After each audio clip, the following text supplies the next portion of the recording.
Welcome to the Immigration Therapist Podcast, a podcast for immigration attorneys that want to learn more about the psychological aspects of evaluations and therapists that want to learn more about immigration evaluations. So on today's episode, I'm going to speak directly to therapists.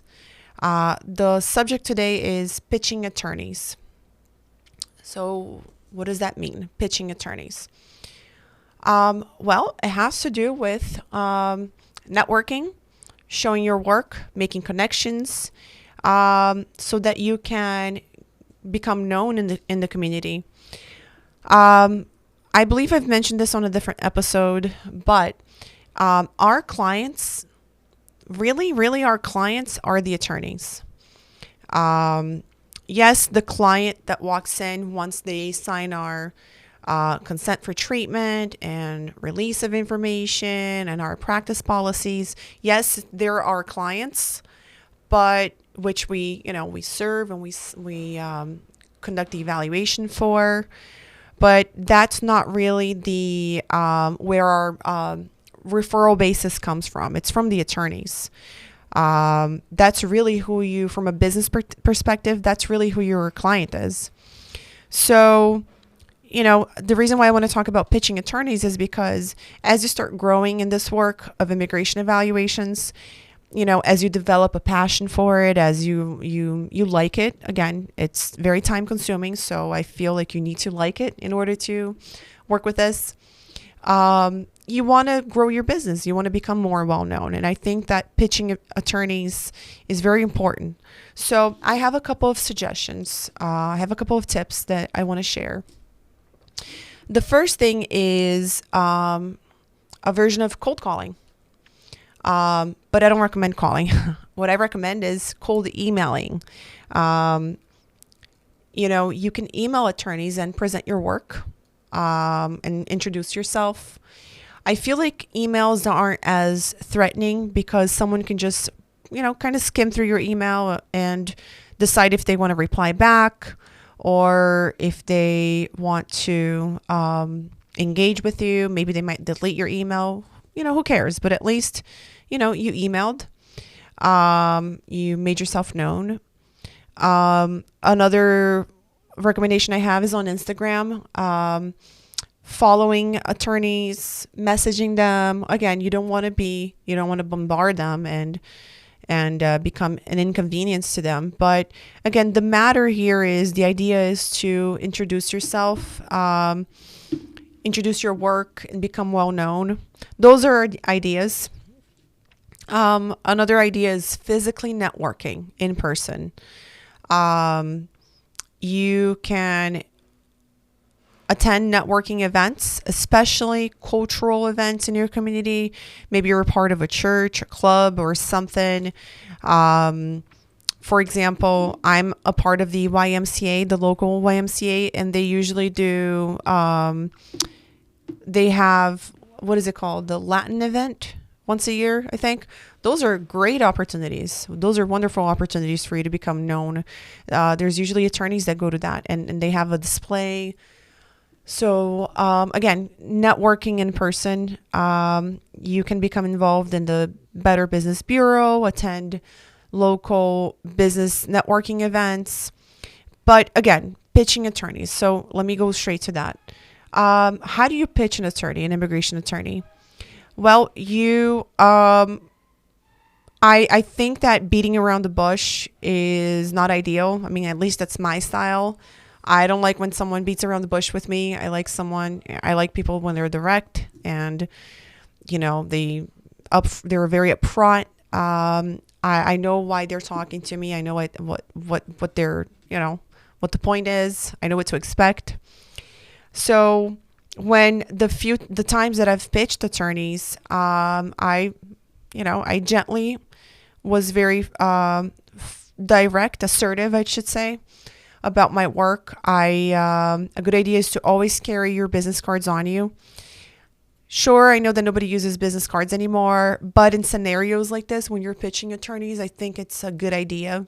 For example, if you're going to an event that possibly has immigration attorneys around, like for example, the YMCA event I mentioned, of course you want to carry your business cards with you. So, I would recommend making it very brief, very straight to the point. Obviously, be cordial, professional. And you can ask for an email at the end and just say, look, I'd love to share a little bit more about my work. If you have redacted evaluations, you can always offer that and say, hey, I'd love to send you some of my redacted evaluations. One way that I pitch attorneys is I ask, hey, do you have an immigration therapist, a reliable and specialized therapist that does your immigration evaluations? Or I'll play to the bilingual aspect. I'll say, hey, do you have a bilingual therapist? I happen to speak Portuguese and Spanish. Do you have anybody for your Brazilian clients? Do you have anybody for your Spanish speakers clients? So again, going straight to the point, in my opinion, usually works. But I want to caution you with some, in my opinion, what should be some obvious things, but I'll still mention them. You want to be respectful and see if you have in Portuguese we say the entrance, the ability to approach the attorney if you're already nearby, if you're sitting at the same table, or if they have a booth that you can just come up. You don't want to be a stalker and you don't want to make an immigration attorney uncomfortable, obviously, by just bombarding them and invading their space. That's not what I mean by pitching attorneys. I just mean, being just upfront, honest about why you're speaking to them. For example, once I met up with this immigration attorney and we met up for coffee, and the chat and the conversation was wonderful. We actually stayed there talking for like 2.5 hours. It was a great conversation, but I wasn't very upfront about it. And I mean, we ended up having a wonderful, great conversation the entire time. But by the time I brought up, introducing my work to her, it was at the end. And she mentioned, hey, I already have someone I trust, but I'll keep in mind, but I already have someone I trust. So we had a great conversation for 2.5 hours. We talked about everything. She was a mom. I'm a mom. But, I feel like if I had started with the reason why we were meeting, I feel like everybody would have been on the same page. And maybe the meeting would have ended in a different way. Who knows, We still had a great conversation as people, two human beings, but I feel like, again, if I had been upfront about why we were meeting, we both would have known. Basically. So in pitching attorneys, I recommend, just again, being cordial, gentle, assertive, but gentle, and starting off with a one-liner like that, just saying, do you have a reliable therapist? And play to your specialty. If you're bilingual, that's your specialty. If VAWA is your specialty, then just say, hey, I specialize in domestic violence. If you are licensed in multiple states, wonderful, even better, play to that.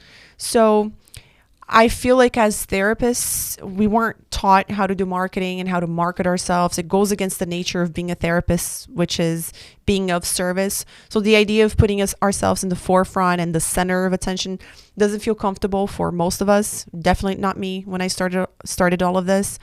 But as you start to evolve and develop yourself as a therapist, but also as a business, you learn that marketing and pitching and putting yourself out there is as important of work as it is to actually conduct the work. So pitching attorneys, in my opinion, is okay. As long as you're cordial, respectful, assertive, and you understand, we again put aside the imposter syndrome and understand that this is part of the business, part of what we're doing. So I really hope this helps, and you can catch us again on Instagram at, one day I'll learn this, I promise, immigration_evaluations_center. I'll see you on the next one.